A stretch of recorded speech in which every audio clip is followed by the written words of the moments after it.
Direito de greve, esse é o tema do programa de hoje. Estamos fazendo uma reconstrução histórica dos gregos para cá sobre a noção de negação, porque no fundo a greve é uma negação, é uma dicotomia, e colocamos isso a partir de diversas obras literárias, e também estamos falando do próprio direito de greve e do século XIX, daquela condição europeia que deu condição para Marx escrever o seu Manifesto Comunista, enfim, todas as coisas que aconteceram na luta dos 3/8, etc.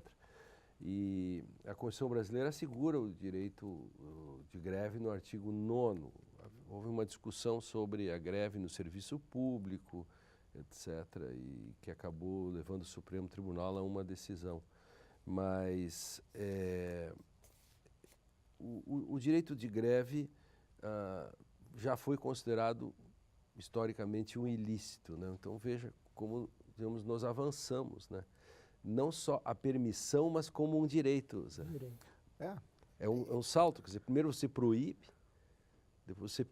Agora já é um direito fundamental, pode-se dizer, não é? Claro, porque está no âmbito dos direitos sociais ligados ao trabalho, né, ao trabalhador. Quer dizer, e isso foi o resultado dessa disputa, dessa oposição que se fala tanto, né? E que levou, de fato, sobretudo ao longo do século XX, não só a um reconhecimento, mas a uma normatização, regulação, uma organização da greve, e que chegou ao ponto depois, no final do século XX, nos 80 e tal, na época do chamado neoliberalismo, que houve, inclusive, ficou famoso o caso na Inglaterra dos mineiros, né? Em que houve um retrocesso, inclusive, nesse processo de reconhecimento da greve e até mesmo de imposição de sanções e multas, que destruiu os sindicatos, né, na Inglaterra, né, no governo Thatcher, inclusive. Inclusive, no Brasil também ficou famoso o caso da Petrobras, uma época, a época em que os trabalhadores da Petrobras fizeram uma greve, acho que foi no governo do Fernando Henrique, e que houve uma imposição de uma multa ao sindicato e que inviabilizaria, inclusive, o próprio exercício. Então, quer dizer, essa relação entre reconhecer a greve e ser viável o exercício de greve, ou seja, o nível de perdas que pode se dar e os mecanismos de encaminhamento do processo, o papel dos sindicatos, inclusive, nesse processo, é importante. Então, e até hoje, acabamos chegando hoje nessa situação um pouco, questionável dessa diferenciação entre o âmbito público, né, no âmbito público e no âmbito privado.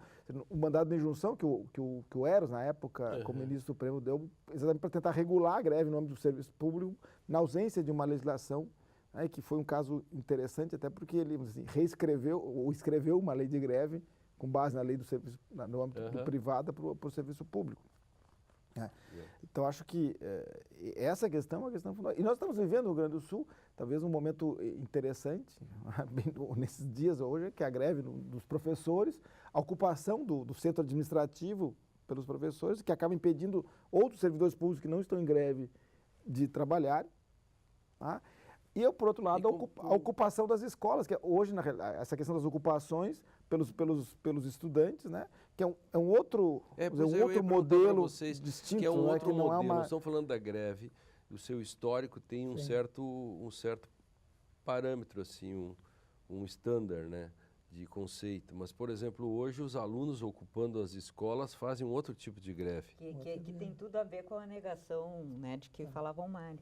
Claro, porque também se você não tem aluno, você não adianta ter aula. Quer dizer, no fundo é a greve de sexo das mulheres de Atenas. E que hoje nós temos as manifestações sociais feitas pela rede, tá? Que é um tipo de greve, né? Mesmo que não sejam nomeados, mas uma forma de oposição e que tem um impacto enorme, né? Que as pessoas se reúnem graças ao meio virtual. Você acha, por exemplo, que uma passeata ela é uma espécie de negação também, nesse sentido? É uma oposição, né?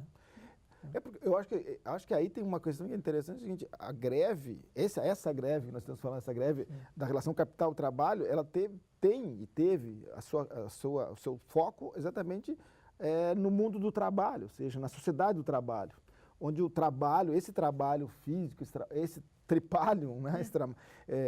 Ele era, vamos dizer assim, o meio mais importante. Tá? Com a perda de importância do trabalho, nos últimos tempos, ou seja, e a substituição do trabalho por outras formas de produção, ou a própria perda de importância do capitalismo de produção, substituído pelo capitalismo financeiro, esse mundo do trabalho perde um pouco o seu protagonismo na disputa social. E mudou muita coisa. Hoje tem trabalhadores, milhares de trabalhadores, por exemplo, do judiciário, que trabalham em casa. Teletrabalho, você tem Teletrabalho, forma de trabalho não só no diferente. judiciário. Henriette, há uma série de alterações nisso. E policiais armados que fazem greve é um problema. Poderiam fazer greve, quer dizer, a lei proíbe que o Exército, por exemplo, faça greve. Policiais não podem ter sindicatos. Eu queria recuperar uma informação do que estava falando o Zé. Nós temos uma trilogia do Jorge Amado, que é o Subterrâneos da Liberdade, que o segundo volume da trilogia, Agonia da Noite, o centro da narrativa é a greve dos trabalhadores do Porto de Santos. Esse evento histórico acontece em 1946, mas na narrativa, no romance do Jorge Amado, ele é situado em 1938, logo depois da Constituição Polaca. Ou seja, ali naquele momento não é permitida a greve e os trabalhadores se reúnem, entram em greve contra o dispositivo legal e se desenvolve, então, toda a trama desse romance a partir disso. É um romance que vai trabalhar com a questão da greve nesse momento do Brasil, né, durante a era da ditadura Vargas, e que é extremamente interessante quando se quer trabalhar com esse tema. Fica a dica do romance. Tem um filme com Gianfrancesco Guarnieri sobre a classe operária vai ao paraíso. O de Classe Operária Paraíso com o Marcello Mastroianni. Marcello. Então, o homem que virou suco. O homem que virou suco com Marcello. Com o Guarnieri.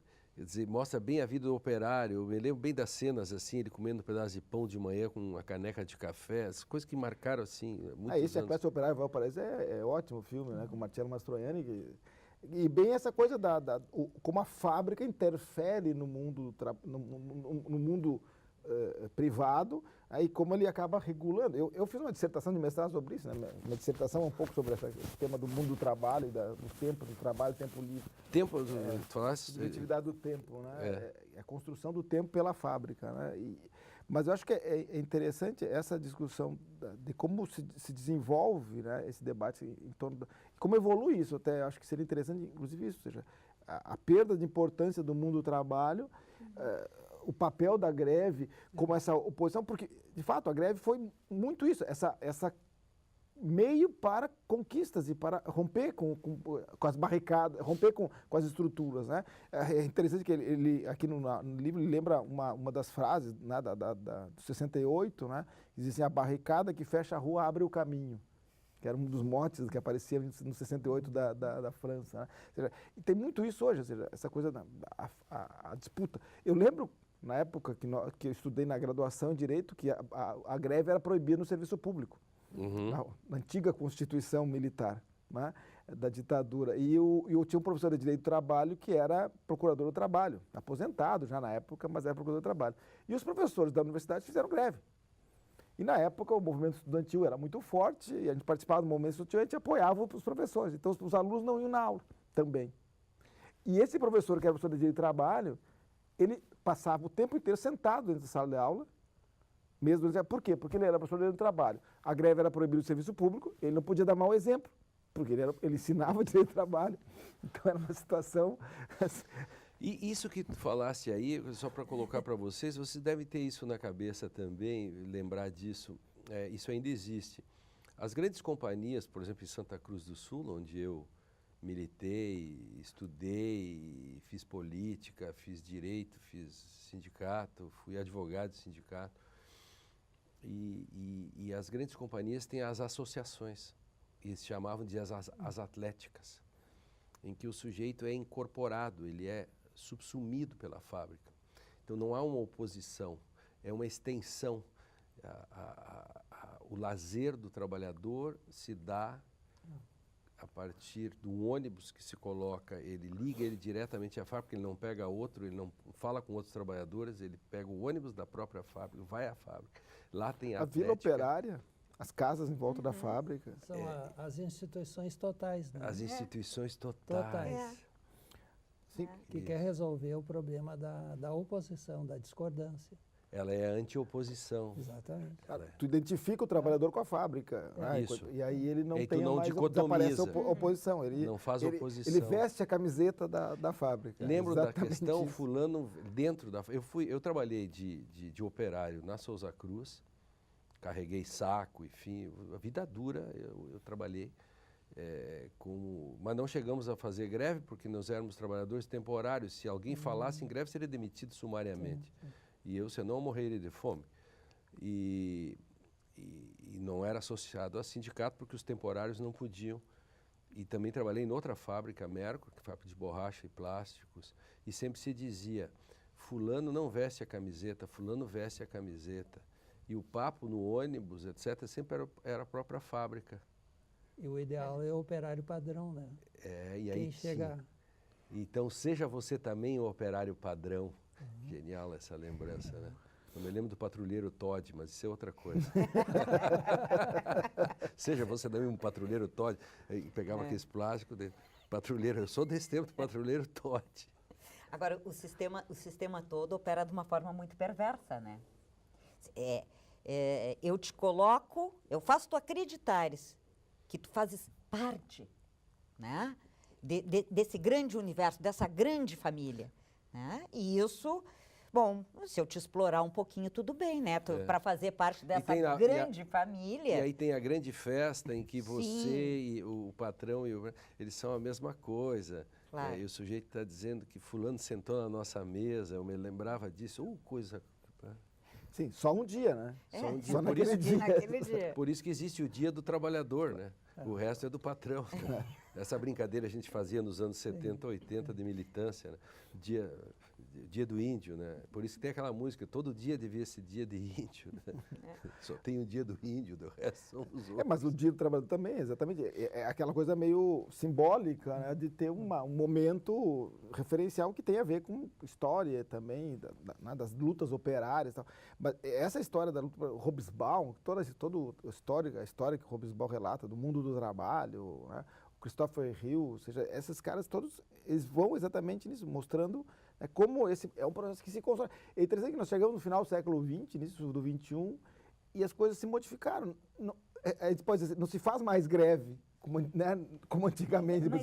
Essa greve da disputa, que para transcender, parece, seja pela precariedade. Tanto é que hoje os trabalhadores, já não se fala mais em trabalho, se fala mais em operariado, né? O pessoal fala em precariado. É uma outra categoria social que está se ou os colaboradores, né? No 0800, só um pouquinho, vou passar a ligação para um dos nossos colaboradores. Eu acho genial, né? O cara explorado, o cara ganha uma miséria, o cara é colaborador de quê? O Direito e Literatura vai para o intervalo, para o último bloco. No próximo, a gente continua a discussão sobre direito e greve relacionado às questões que estamos discutindo sobre agora a contemporaneidade. A gente já volta.